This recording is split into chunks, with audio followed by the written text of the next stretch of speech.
Okay, this video is talking about number 24 on your benchmark, which we're calling solving quadratics with square roots. For these type of problems like the one you're seeing in front of us, we're going to follow some steps. First thing I'm going to do is I'm going to add or subtract the constant,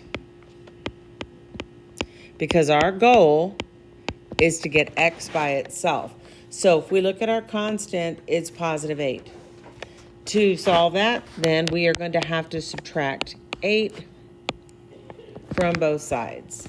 So then I get 4x squared equals 24 minus 8 is 16.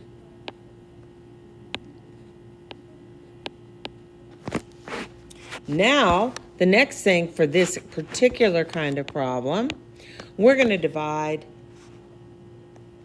by the coefficient.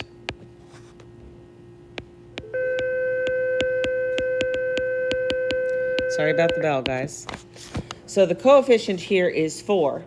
So we are going to divide both sides by 4 because, again, our goal is to get x by itself. If I divide both sides by 4, I get x squared equals 4. This is where we're going to take the square root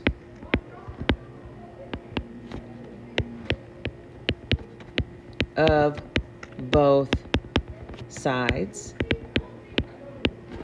So let's take the square root of both sides.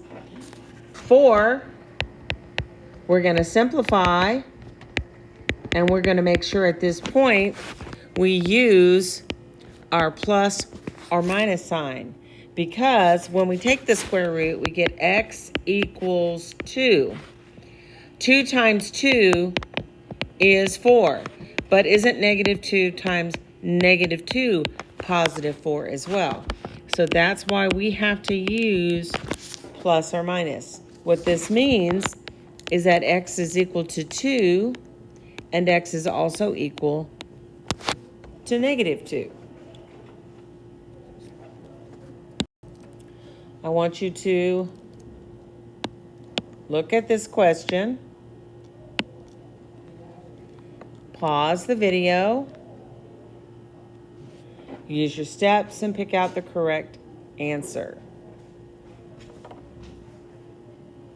Make sure to write your answer on the answer sheet.